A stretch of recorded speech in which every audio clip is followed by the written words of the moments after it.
2nd from noon to 3 p.m. at Fire Station 1 on Orchard Lake Road. In the face of COVID-19, staying healthy is important. And now the same is true as we face the flu. Influenza has the potential to infect millions, putting lives and the healthcare system at risk. Fortunately, it's easy to protect yourself. The flu vaccine is safe and effective, and with COVID-19 still spreading, it's essential. To see how you can hit this virus head-on, visit michigan.gov/flu. Now that the vaccine is available for children 5 and up, why do you recommend it? Kids are part of the community and they can spread COVID. We're seeing both healthy children getting sick from the virus as well as children with underlying health conditions. They can easily bring the virus home to other people that are vulnerable and make them sick as well. This vaccine can change that and keep children safe. It's essential that your children get vaccinated to protect them, to protect your families, and to protect those in the community around you. I'm feeling good. Let's savor these moments, made possible by the COVID-19 vaccine.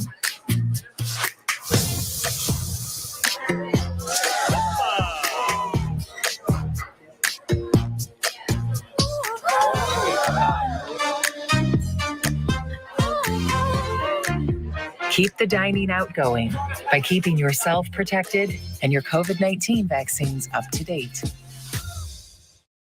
You're listening to 89.3 WBLD, Orchard Lake, West Bloomfield, Keego Harbor, Sylvan Lake, your radio homes for the Megacast. Today's edition of the Megacast begins now.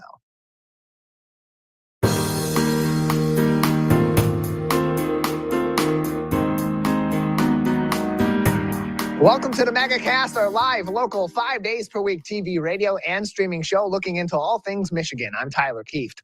Today, we'll be talking to a number of people about topics of interest and importance to Michiganders like you. Let's get started with what's making headlines today across the Great Lakes State on CivicCenterTV.com's local news page. Our top story comes from Lily Altavena at the Detroit Free Press. New details have emerged as a result of one of the many lawsuits against Oxford Community Schools in response to last November's shooting that took the lives of 4 students and left many others, students, faculty, and more, injured. Attorney Ven Johnson, representing those that are suing the school district, said that depositions and other evidence have shown among many of the findings that the alleged negligence of the school district included a lack of response to an email sent on November 29th of last year from one of the shooter's teachers, his first-hour teacher, regarding him searching for bullets in class, as well as noting violent TV dramas such as Breaking Bad and Dexter being a show about a serial killer, as his favorite TV shows, and then even telling one student who alleged, he said, quote, "If I ever tell you not to come to school sometimes, don't." And closed quote. Recently, 2 members of the Oxford School Board of Education resigned, including President Tim Donnelly. Buck Meir, father of the late Tate Meir, who was killed in the November shooting a year ago, responded by saying, quote, they all should resign, and closed quote. Also making headlines today from MLive's Rose White, over 1 million Michiganders will soon be eligible to apply for student loan forgiveness upwards of $10,000. Applications are set to open up in early October, just a little over a week away, and Pell Grant recipients can apply for almost double that loan amount in $20,000 worth of relief for those that are eligible. Those eligible borrowers are people that earn less than $125,000 on an individual basis, on a per year basis, or couples earning less than $250,000 annually. You can get more information on the student loan forgiveness, as well as how you can apply for up to $10,000 in individual forgiveness, or up to $20,000 if you are a Pell Grant or were a Pell Grant recipient, by visiting studentaid.gov, studentaid.gov. And this is listed in this article. It's much more extensive. Rose White went into great detail about all of this information from the federal government on student loan relief that was announced by the Biden administration earlier on in this month. More information can be found, studentaid.gov, or read this article from MLive on CivicCenterTV.com's local news page. Finally, making headlines today on our local news page from Hannah McKay at the Detroit News. The iconic American Coney Island in Detroit was broken into on Thursday morning, where thieves' intentions may not have been as fruitful as they thought they would be. The break-in happened at about 5:35 a.m. at the restaurant on West Lafayette in downtown Detroit, where the crooks got away with nothing but an empty cash register. Have fun with that one, guys. Despite the chaos of the break-in, business was not impeded at the Detroit Staple, where it remains open as it has since its original opening in 1917, not letting anything get in the way of this mom and pop shop business down in Detroit, an icon of Detroit businesses and Detroit restaurants. Of course, American Coney Island directly next to its rival, but also its good friend at Lafayette, Coney Island in downtown Detroit. And those thieves have an empty cash register. We'll see what they are able to do with that. Hopefully, they can make something out of that cash register. Maybe put their bail money in that when they get caught, and turn that into the courts. Losers. All those headlines can be found on our website at civiccentertv.com on our local news page, along with links to COVID-19 updates from the Centers for Disease Control and Prevention, the Michigan Department of Health and Human Services, as well as the Oakland County Health Division. We have a great show ahead on this Friday edition of the Megacast. Coming up next, we'll talk to Lou Glazer from Michigan Future Incorporated. You're watching and listening to the Megacast. Let's relish these moments, made possible by the COVID-19 vaccine.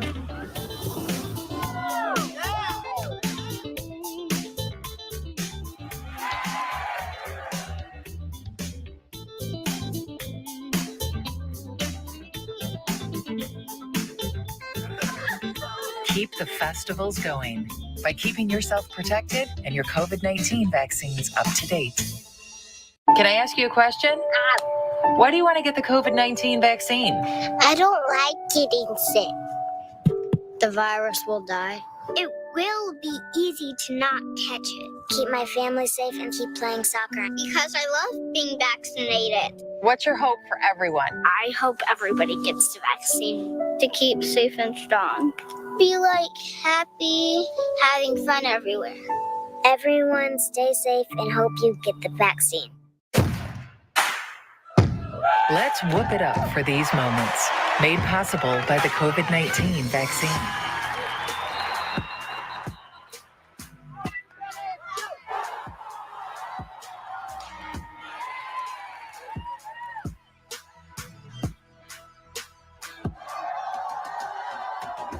Keep the cheering going by keeping yourself protected and your COVID-19 vaccines up to date.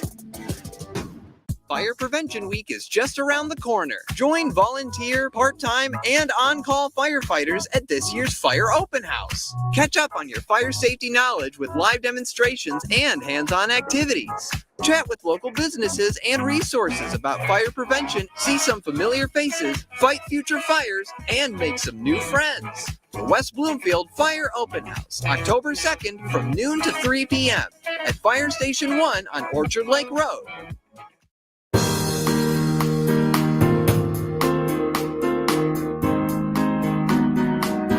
Welcome back to the Megacast, our live daily 5 days per week TV, radio, and streaming show about all things Michigan. I'm Tyler Kieft.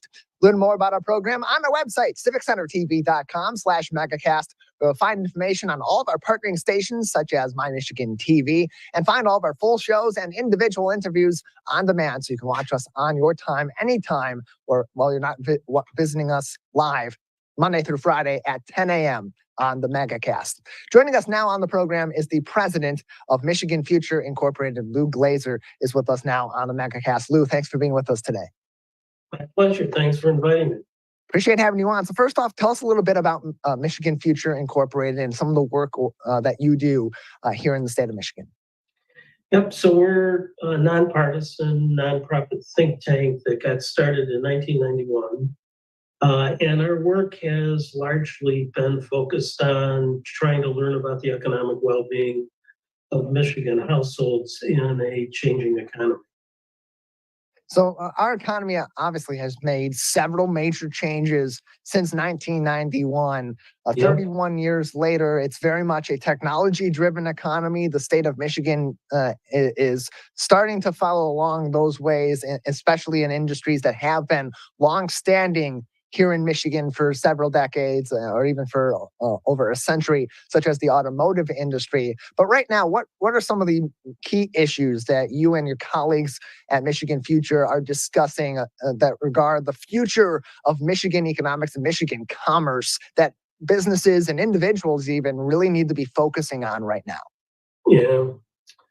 Well, so I think the big thing is that if you look at all the successful states and regions across the country, with the exception of places like Alaska and Wyoming, which extract sort of fossil fuels, other than that, the path to prosperity is making the transition from a factory-based to a knowledge-based economy, and the proportion of adults with a 4-year degree or more.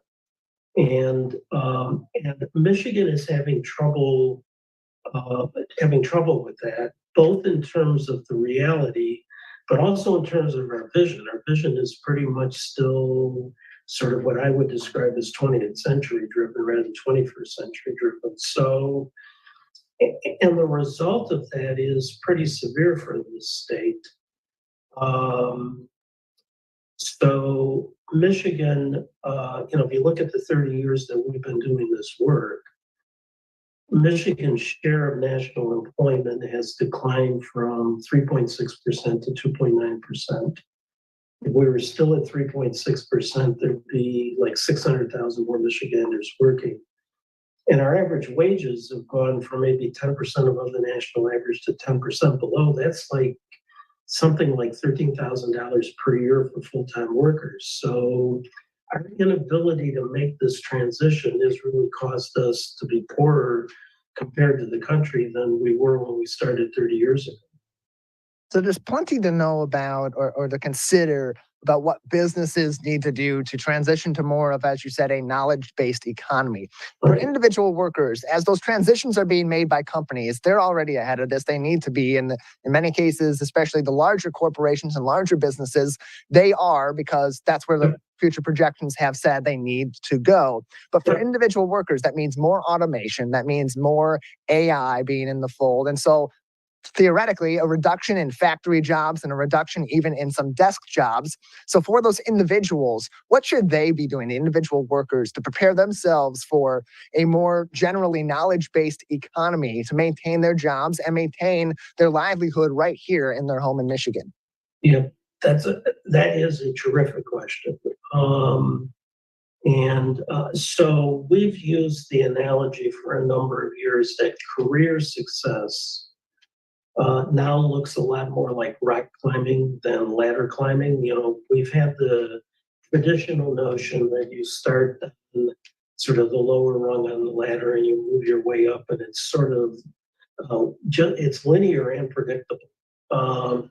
Increasingly, the people who do the best, whether they have a 4-year degree or not, although the 4-year degree is still the best path to middle-class wages and above.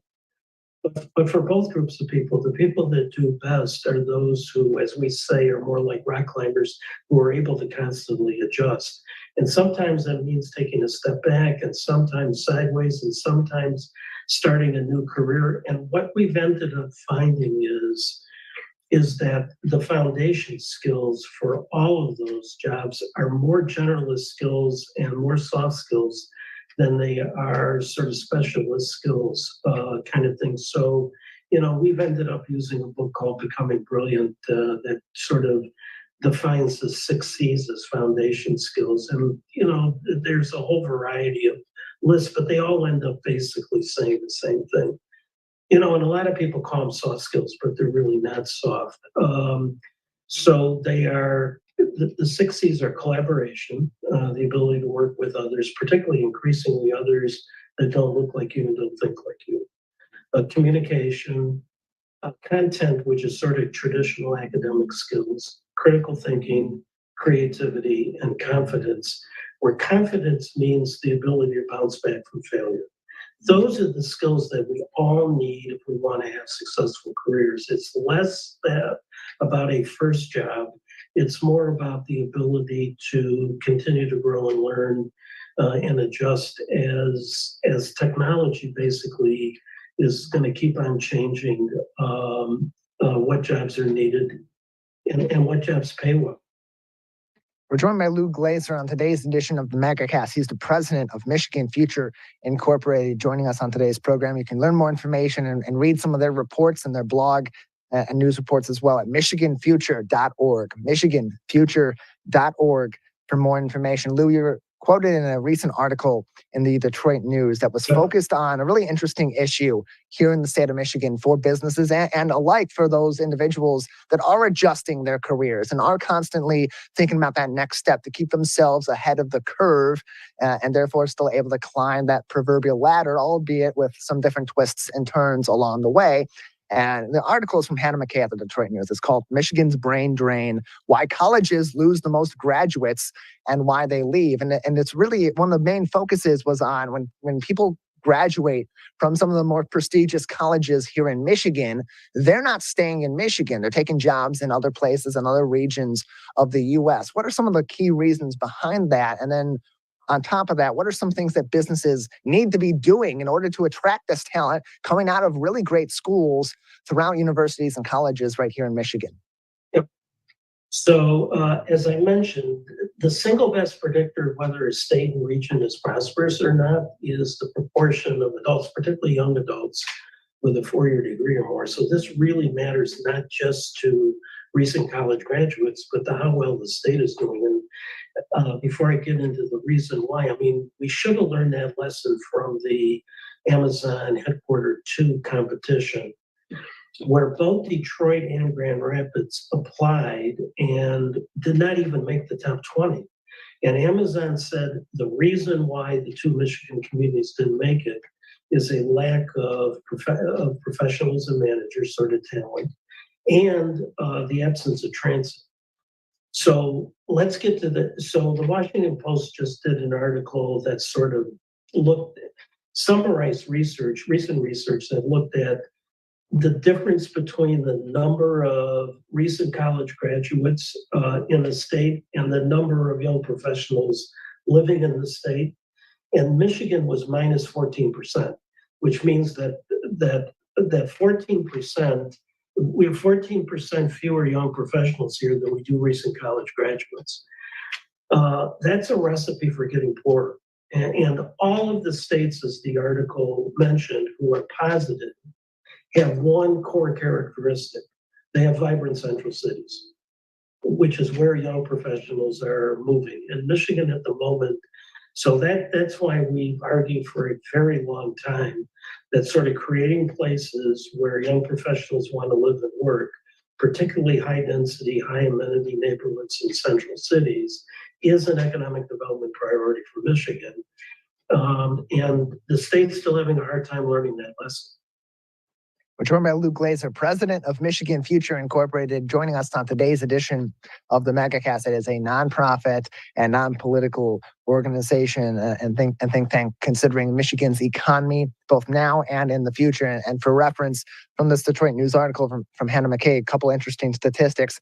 Only 4 of the 73 Michigan higher education institutions, including the 15 four-year public universities, 28 public community colleges, and private colleges, reported a higher percentage of in-state graduates than in-state freshmen. And both Michigan Tech and the University of Michigan, who are among the top schools for STEM education in the state, they reported less than half of those graduates from 2010 to 2018 stayed in the state. Michigan Tech at 38%, with the University of Michigan at 40%. So then, Lou, as you and those in your organization are considering these issues and what steps Michigan businesses and really the government of the state of Michigan can take right now to sort of begin bridging these gaps, albeit that's going to take some time to really catch up to these other economies that are thriving across the union. What are those steps they should be taking or consider taking right now to start the process of bridging those gaps?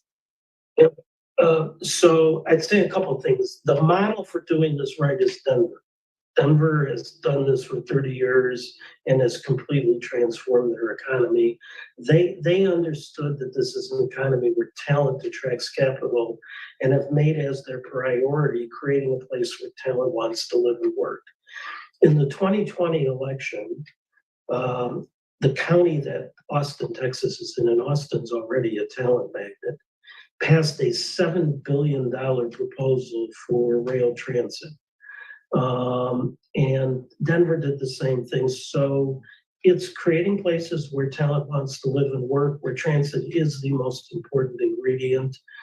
That's the stuff that Michigan should be doing now, particularly Detroit and Grand Rapids, our two biggest cities.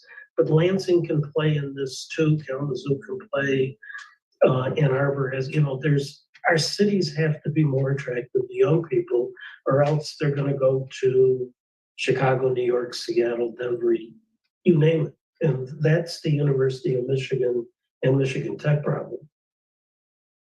And we've already seen discussions in the state of Michigan or plans that have been put out about ideas to connect the entire state of Michigan through a variety of different railway routes. Yep.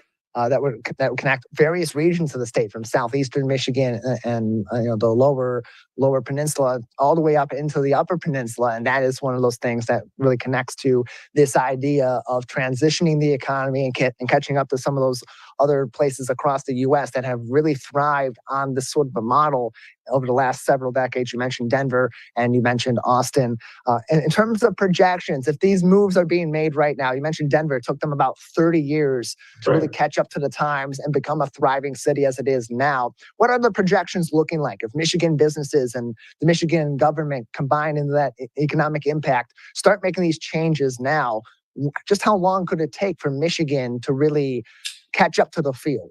Yeah. So that's an interesting question. I'm just trying to think through the Denver experience. I think they started to see some results in a decade, and then it kept snowballing. The problem is that even though none of this stuff can happen tomorrow, right? I mean, you're not going to sort of fundamentally change Michigan's attractiveness to young professionals overnight. But the more we wait, the longer before we make progress. So we just have to start now. That if there's a lesson from the research that the Detroit News talked about, it is you got to get started now.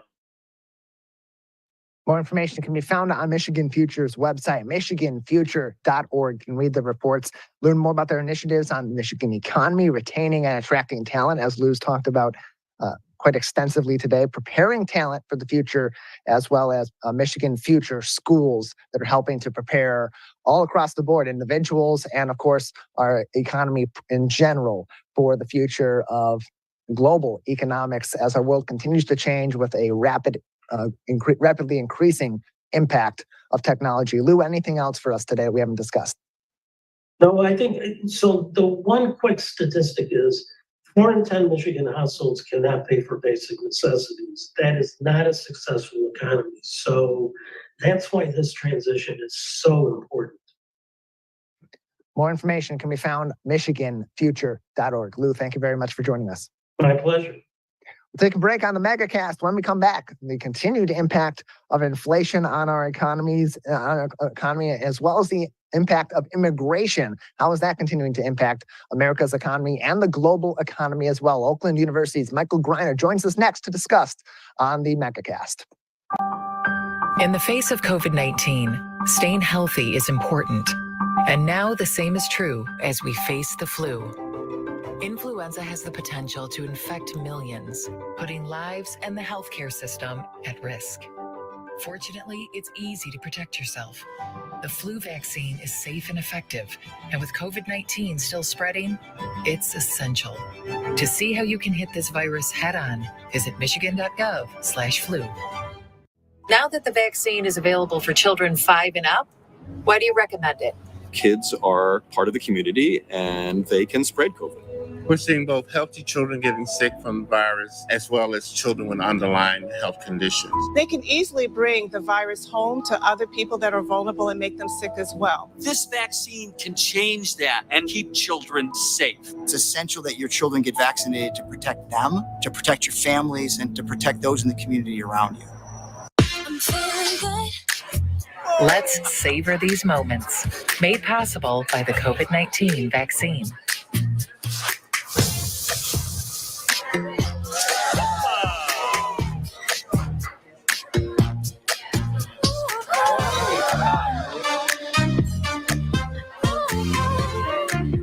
Keep the dining out going by keeping yourself protected and your COVID-19 vaccines up to date.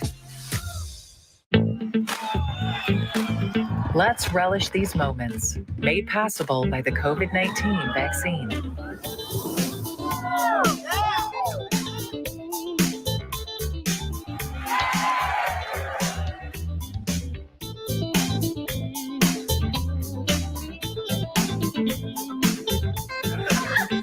Keep the festivals going by keeping yourself protected and your COVID-19 vaccines up to date. Can I ask you a question? Why do you want to get the COVID-19 vaccine? I don't like getting sick. The virus will die.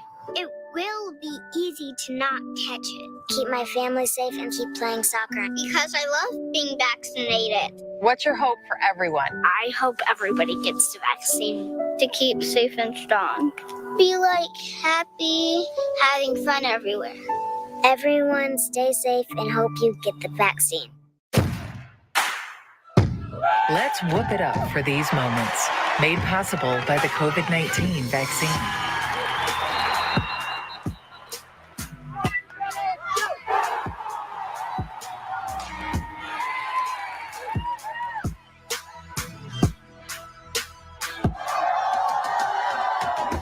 Keep the cheering going by keeping yourself protected and your COVID-19 vaccines up to date.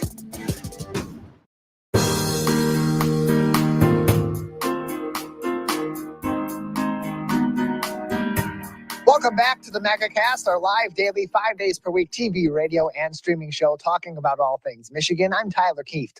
Learn more about our program on our website, civiccentertv.com/megacast, where you'll find more information on all of our partnering stations across the Great Lakes state, including My Michigan TV, and find all of our full shows and individual interviews on demand. Joining us now, once again, to talk about the state of the economy, Michigan business, and other news making headlines, both in Michigan, the U.S., and around the world on an economic level, is Michael Greiner, Assistant Professor of Management at Oakland University's School of Business Administration. Michael, thanks for joining us again today. Great to be here. Thanks for having me, Tyler.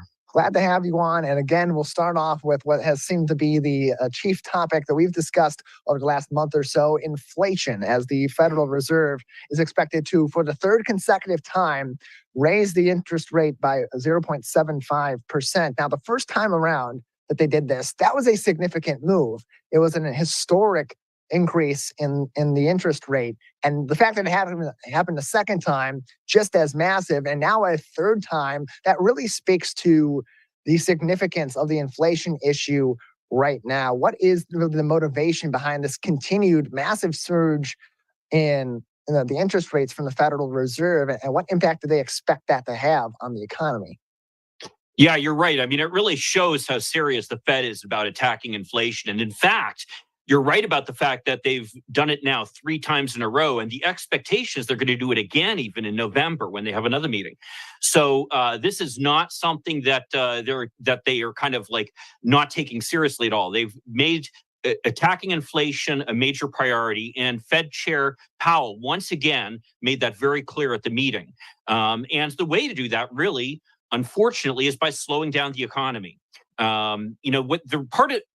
You really have to look at inflation within the context of the supply and demand curve, which all of us learned, in Economics 101, where basically if you have higher supply and lower demand, then it's going to mean that prices are lower. If you have higher demand and lower supply, then it's going to mean that prices are higher. And that's true with everything throughout the economy. So basically what we've got going on right now is an economy that, since it's been bouncing back from the COVID pandemic, has been white hot. And we've seen that month after month with the figures regarding employment. And as a result of that, people have money to spend. They want to spend more. And frankly, the producers aren't able to keep up with how much demand there is. So as a result, that drives prices up. And the only way to stop that is by kind of slowing things down. So that's really what the Fed is trying to do right now. Now, the biggest impact that this has is on the housing market. And indeed, we also got some numbers just today that showed that the housing market is slowing quite significantly and that applications for mortgages are way down. So it appears that the Fed's moves are starting to have an impact.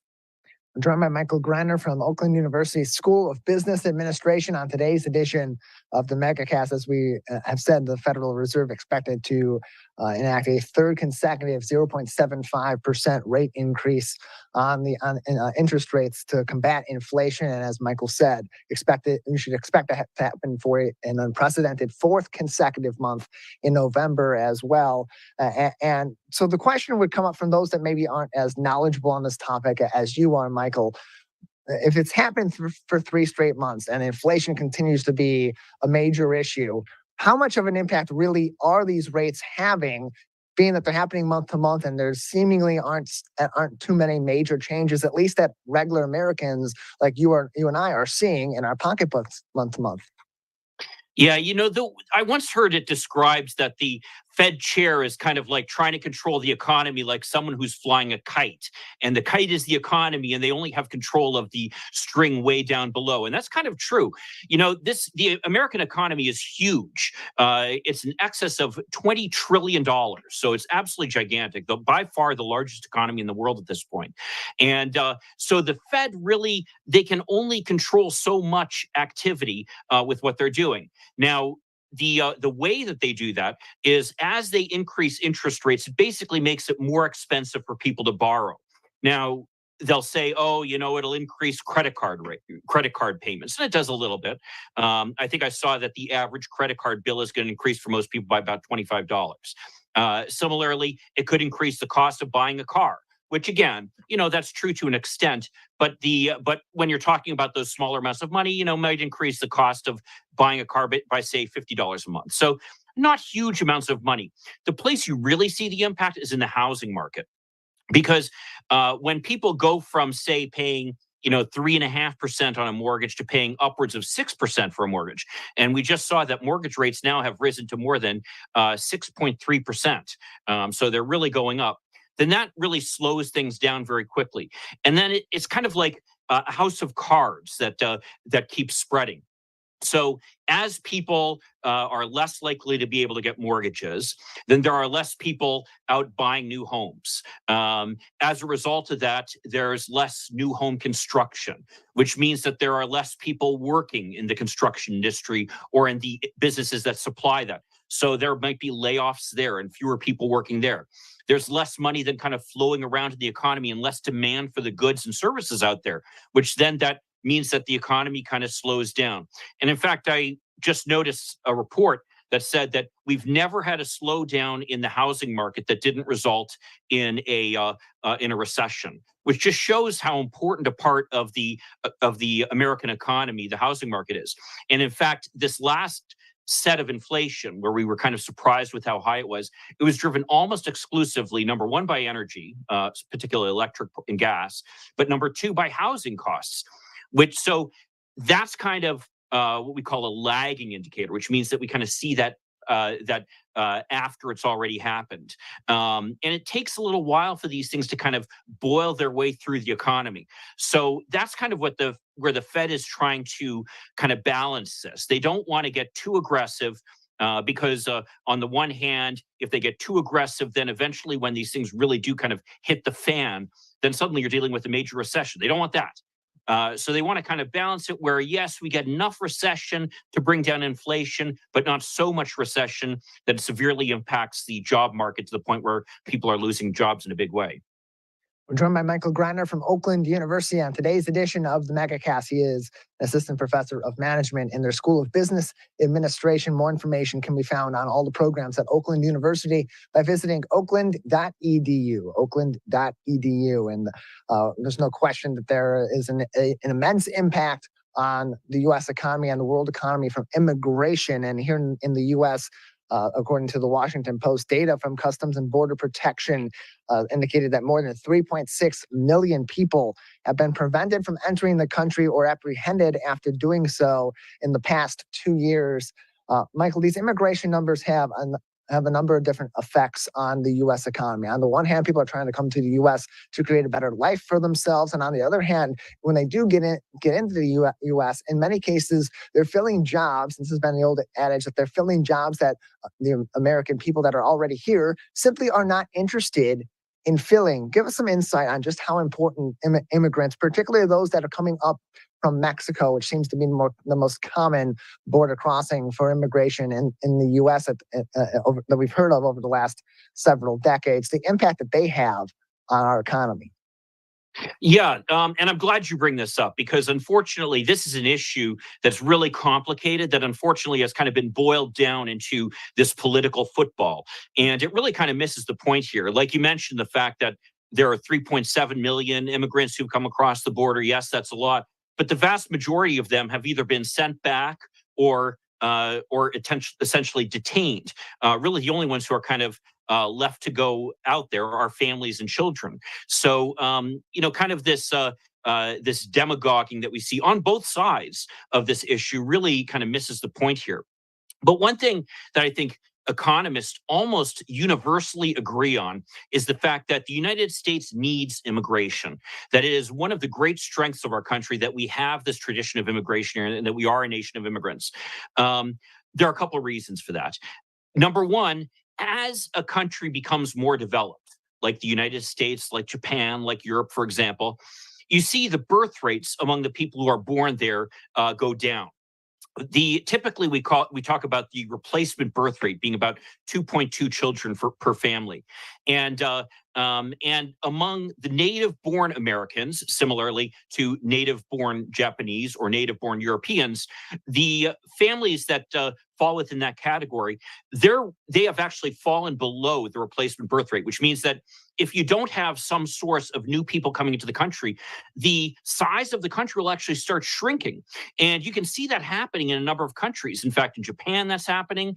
France has really struggled with this issue. They've been very successful at providing incentives to get people to have more children, essentially, but it's been at huge cost to their economy. You see, even in China right now, where they're starting to struggle with potentially a declining birth rate, and projections are that China has actually already reached the peak of its population. It's going to start declining now.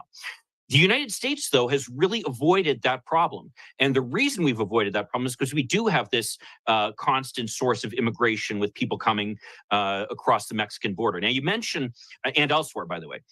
Now, you mentioned the Mexican border. Interestingly enough, though, most of the people coming across the Mexican border at this point are not from Mexico. In fact, the largest source of immigrants right now are from Venezuela. We all have heard about all the problems going on in Venezuela and how basically they have a completely corrupt kind of communist socialist government where the economy has completely collapsed as a result of that. And I saw that the United Nations projected that there are as many immigrants coming out of Venezuela as there are from Ukraine, which is really saying something. And most of those immigrants are coming to the United States.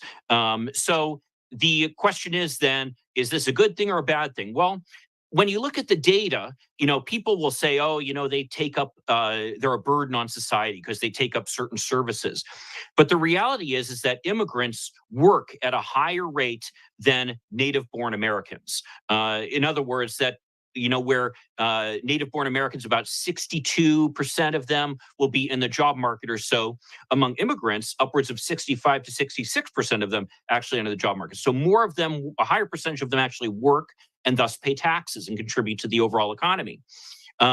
Similarly, what's been found is that 93% of people who receive some type of benefit from either the federal or the state government are actually either working during that same period or married to someone who works. And that kind of emphasizes the fact that you've got a lot of these families who tend to take kind of short-term work that is temporary. And as a result, they might need assistance for certain periods. But generally speaking, they're working and contributing to the economy. And you can't underestimate the fact also kind of the dynamism that these people generate, which is the fact that they bring the second generation who are born here tend to be more highly educated, more productive, contributing more to the economy than people who are in the third generation or later in terms of being native born here. So that's why we see all these people who are immigrants winning or one generation removed, winning Nobel Prizes, being major contributors to different industries, including the high-tech industry, et cetera. Really, the place that the United States is generating that dynamism is from the immigrant workforce. And I just want to point out one more factor here that just shows how important it is, which is that as the baby boomers are starting to get older, that means that there's going to be more and more of a demand on services like Medicare and Social Security in particular. So the question is, who's going to pay for that? Well, if we have fewer people working, then that means the burden's going to be higher on those people who are still working. How can we avoid fewer people from being the ones to support that? Well, by having more immigrants come in and basically paying more taxes to support the people who are retired. So again, almost universally, economists agree that immigration is a good thing for the United States, and hopefully we can get past a little bit of the rhetoric on this issue.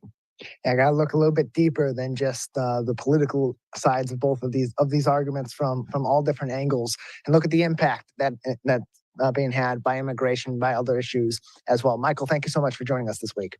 Happy to be here. Thanks for having me, Tyler. Have a great weekend. You as well. Oakland.edu for more information on programs in their School of Business Administration and other programs across the board at Oakland University. We'll take a break. On the other side, we'll come back. We'll talk to a couple of individuals who are working to help veterans prepare for a prosperous and enjoyable life after military service when they come back home from serving our country. That's up next. You're watching and listening to the Megacast. Fire Prevention Week is just around the corner. Join volunteer, part-time, and on-call firefighters at this year's Fire Open House. Catch up on your fire safety knowledge with live demonstrations and hands-on activities.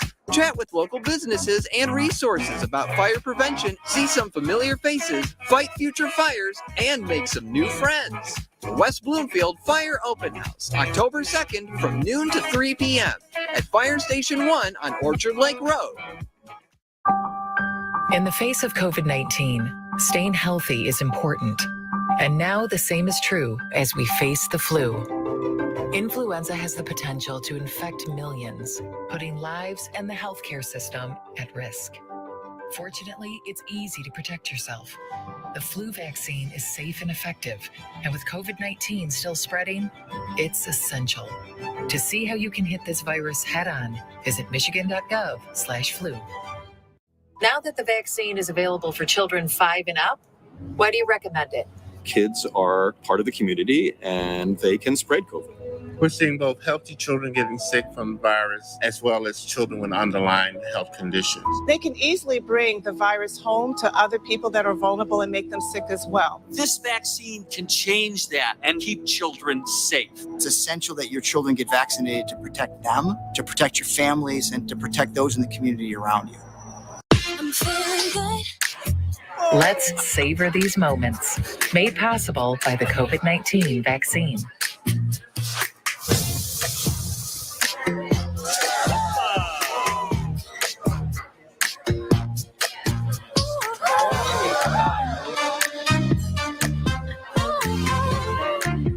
Keep the dining out going by keeping yourself protected and your COVID-19 vaccines up to date.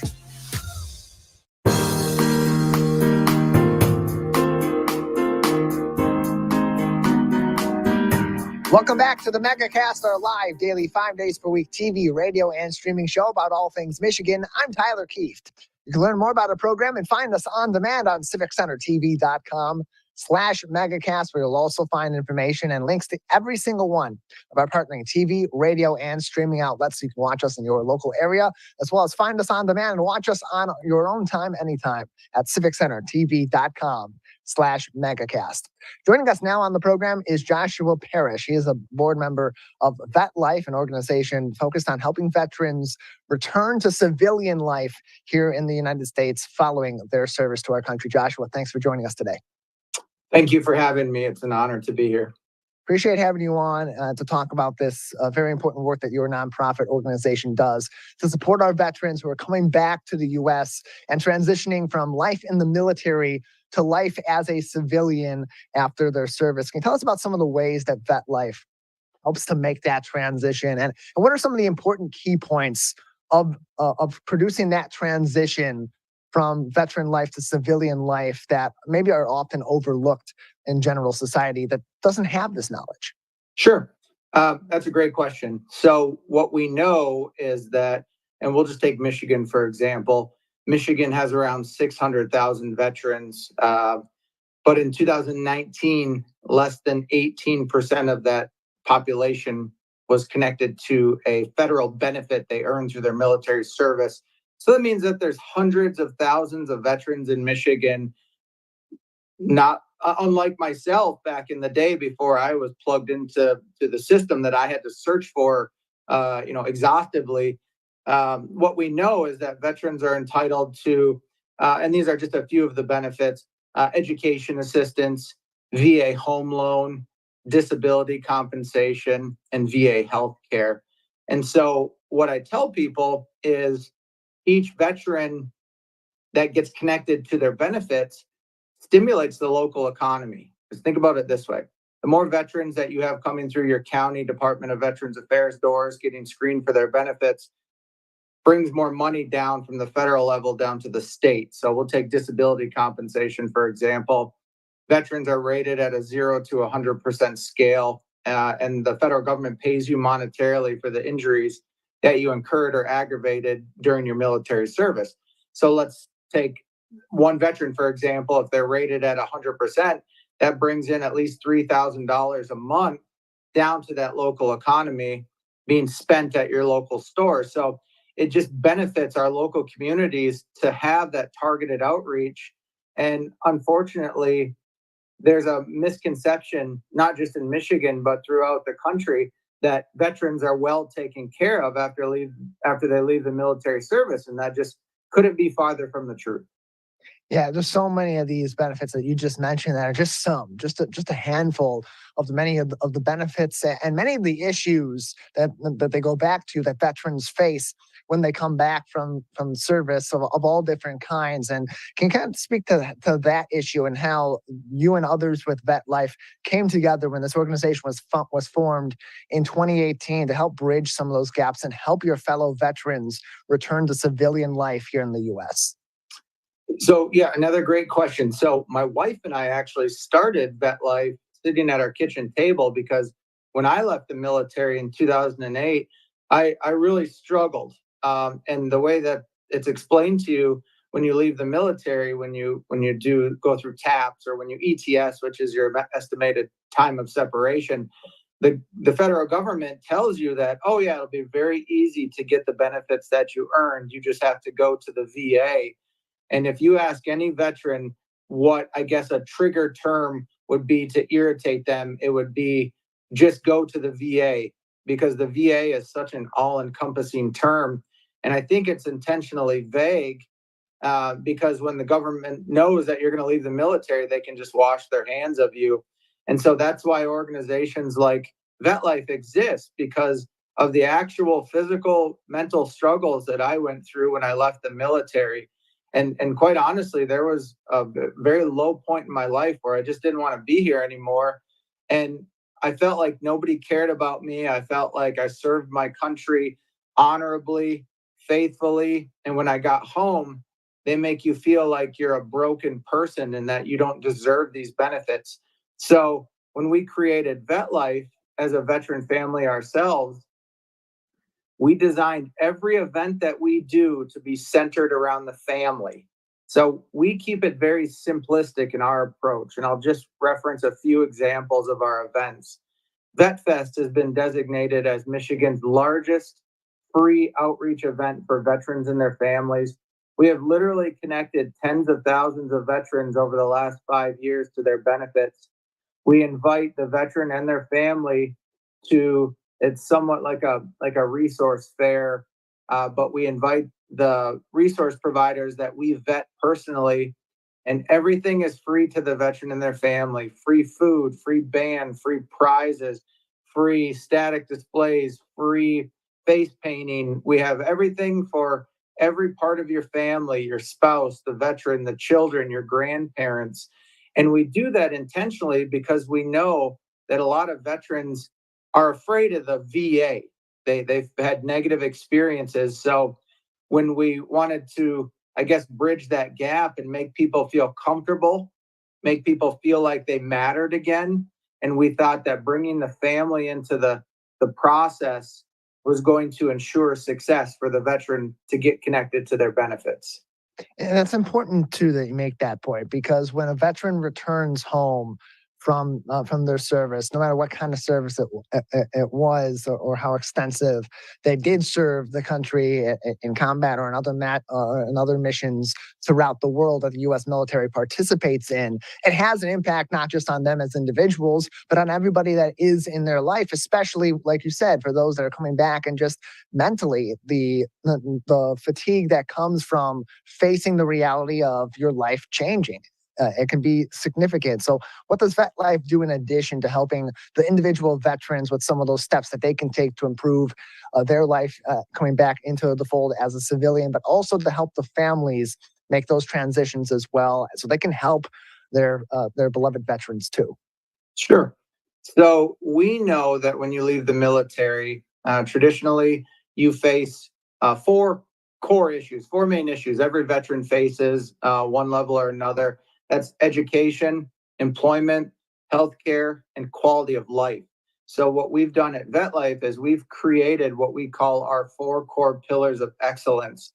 So we bring in subject matter experts. We bring in community partners. We call them pillar partners.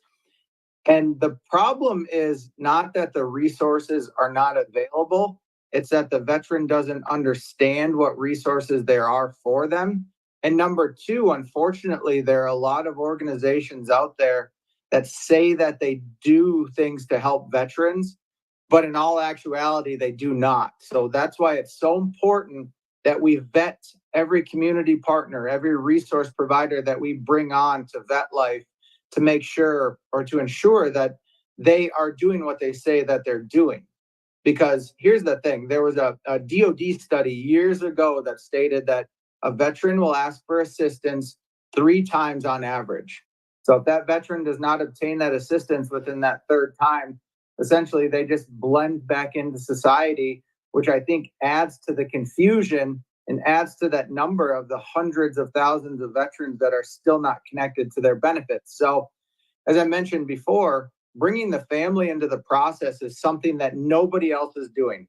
Go to the state agencies, go to the federal agencies, even go to the county agencies, and you're really not seeing the family involved in the process. It's always just tailored to the veteran. We're joined by Joshua Parrish from VetLife on today's edition of the Megacast. You can find more information in a couple of different places.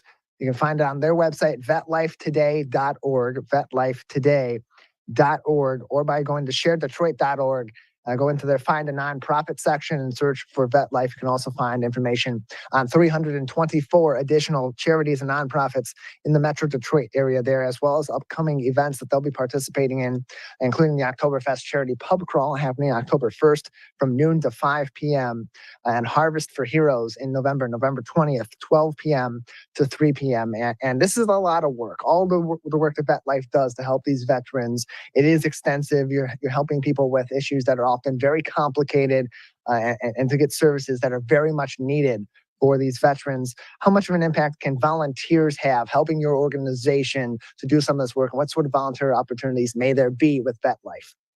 Well, volunteers are integral, not just because they're at the events experiencing the good things that we're doing in the community, but they're also a very good sounding, a good marketing piece to go out into the community and say, look at all of these great things that VetLife is doing. To give you an example, we had a female spouse and her veteran at our last Vet Fest event. Recently, she reached out to me and said, hey, we want to hold a fundraiser for you at one of our high school football games. So we get in front of a couple thousand people tonight in front of a football game and talk about all the great things that VetLife is doing. And so I mentioned before, all of our events are completely free to the veteran and their family. Really, the only thing that they have the option to purchase is one of these VetLife t-shirts that I'm wearing.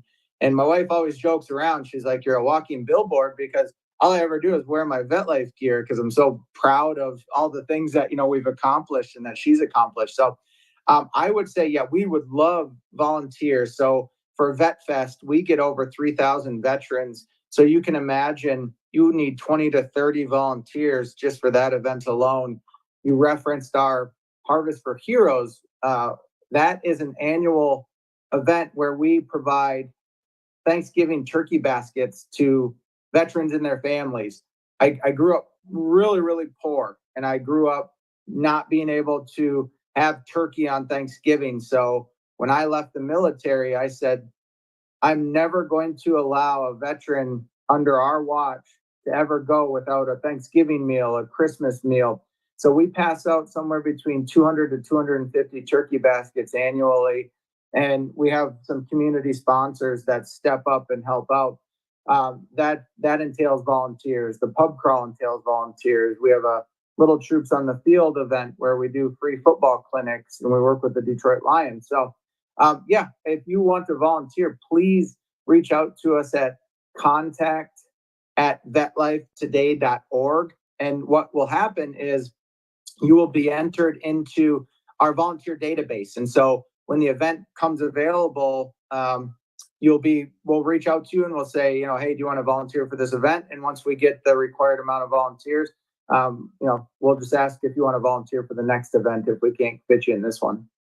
Well, Joshua, appreciate you joining us and telling us about the great work that you and others with VetLife do. Thanks for joining us today. Thank you, sir. And I appreciate you. Appreciate it. More information can be found, and you can also make a tax-deductible donation to this 501c3 nonprofit at vetlifetoday.org. Vetlifetoday.org. That does it for this week's editions of the Megacast. Find more information and find us on demand. CivicCenterTV.com/Megacast. You'll find us throughout the week and the weekend for replays as well across our network. In the meantime, we'll be back next week with new editions of the Megacast.